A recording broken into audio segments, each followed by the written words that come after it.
सुप्रभात बच्चों, कैसे हैं आप सब लोग। चलिए आज हम पढ़ने वाले हैं हिंदी व्याकरण। हिंदी व्याकरण में पहला पाठ हमारा है वर्णमाला। वर्णमाला जानते हैं आप, जैसे कि आप लोगों ने पहले किया है वर्णों को जोड़कर शब्द बनाना। आपने 2 अक्षर, 3 अक्षर और 4 अक्षर वाले शब्द आपने अपनी पुस्तिका में लिखे हैं और आपको कार्यपत्रक भी दिया गया था, तो आपको ये आराम से समझ में आ जाएगा कि वर्णों को जोड़कर शब्द बनाना। पर हम एक बार अपनी पुस्तक से देख लेते हैं। वर्ण भाषा की सबसे छोटी इकाई है जिसके और टुकड़े नहीं हो सकते।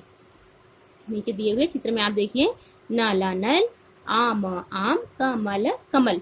नल, आम व कमल ये तीनों वर्णों या अक्षरों के मेल से बने हैं। वर्ण 2 प्रकार के होते हैं, स्वर और व्यंजन। तो देखिए, स्वरों को बोलने में किसी दूसरी ध्वनि की मदद नहीं लेनी पड़ती है। स्वरों की संख्या 11 होती है। कितनी होती है?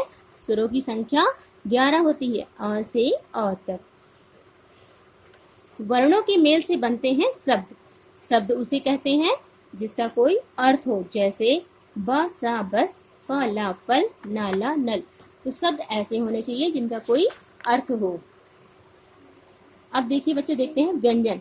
व्यंजनों को बोलते समय स्वरों की सहायता लेनी पड़ती है। व्यंजनों की संख्या 33 होती है। कितनी होती है? 33, 33 कैसे हत।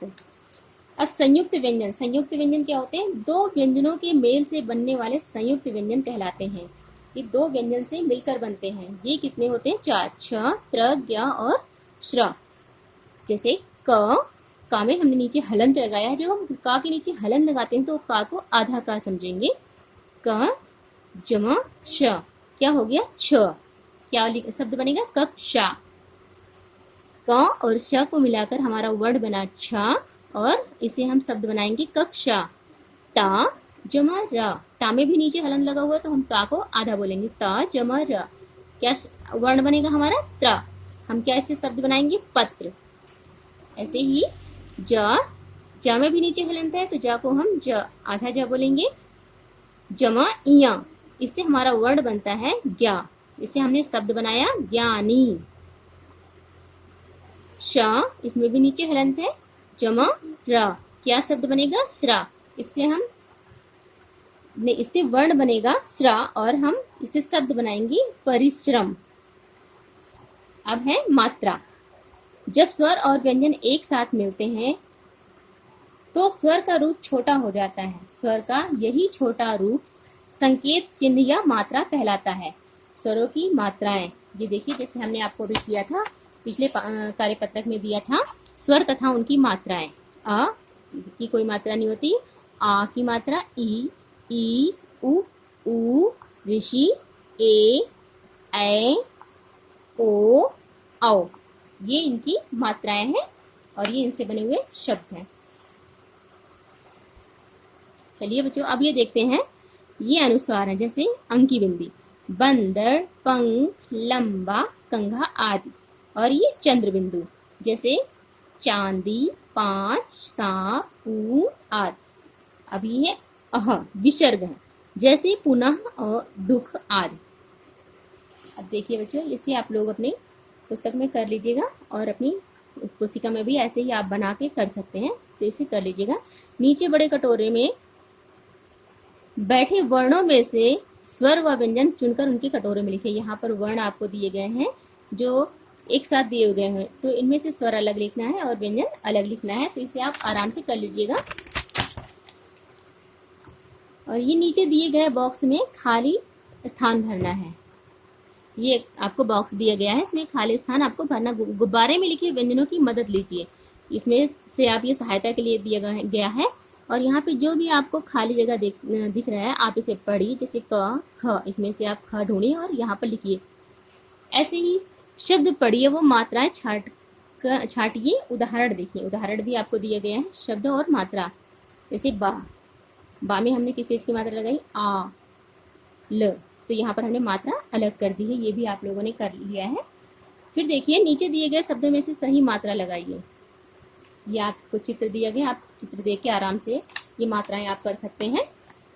ऐसे भी इसे भी करना है।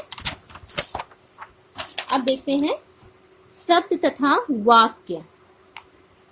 जब दो या दो से अधिक वर्ण मिलते हैं तो शब्द बनता है और हर शब्द का कोई न कोई अर्थ होता है, जैसे नमक, बटन, फल आदि। अगर हम मनक, टबन, लफ लिखे तो इसका कोई अर्थ नहीं निकलता है, इसीलिए ये शब्द नहीं है। शब्द के लिए दो बातें आवश्यक हैं, वर्णों का समूह, यानी जैसे हमने बोला ना कि वर्णों को जोड़कर शब्द बनाना, तो वर्णों का समूह उसका, और दूसरा क्या है, उसका कोई निश्चित अर्थ, यानी शब्द कैसा भी हो उसका अर्थ निकलना चाहिए। दो या दो से अधिक शब्दों के मेल से वाक्य बनता है, जैसे कि हमने आपको भी कार्यपत्रक में दिया है, तो आप ये आराम से करिएगा। वह एक लड़का है, तो इन्हीं को हम जैसे अलग अलग करेंगे तो वाक्य, शब्द को जोड़ेंगे हम तो वाक्य हमारा बन जाएगा। वह एक लड़का है, गीता आम खाती है, शिवम पत्र लिखता है, यह एक सुंदर घर है, बच्चे खेल रहे हैं। तो ये क्या है, हमारे वाक्य हैं। अब ऊपर दिए गए शब्द समूह का कोई ना कोई अर्थ निकलता है, इसीलिए इन्हें हम वाक्य कहते हैं। क्या कहते हैं, वाक्य कहते हैं। अगर हम ऊपर दिए गए वाक्यों को इस प्रकार लिखें, जैसे एक है लड़का वह, इसका बच्चों कोई भी अर्थ नहीं निकल रहा है, ये समझ में ही नहीं आ रहा है कि ये क्या है, तो इसको हम सही करके लिखेंगे, वह एक लड़का है, खाती है गीता आम। बच्चों ये भी कोई इसका भी अर्थ नहीं निकल रहा है, तो इसको भी हम सही करके लिखेंगे, गीता आम खाती है। ऐसे ही ये देखिए आपको दिए गए, ये उत्तर पुस्तिका में आपको दिए गए हैं, तो आप इसे कर लीजिएगा।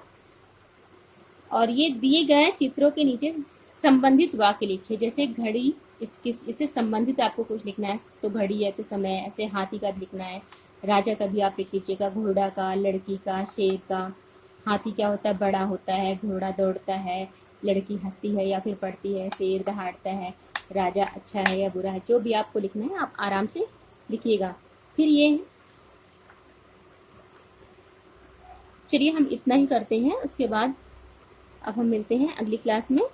चलिए बच्चों आप लोग ध्यान से काम करिएगा।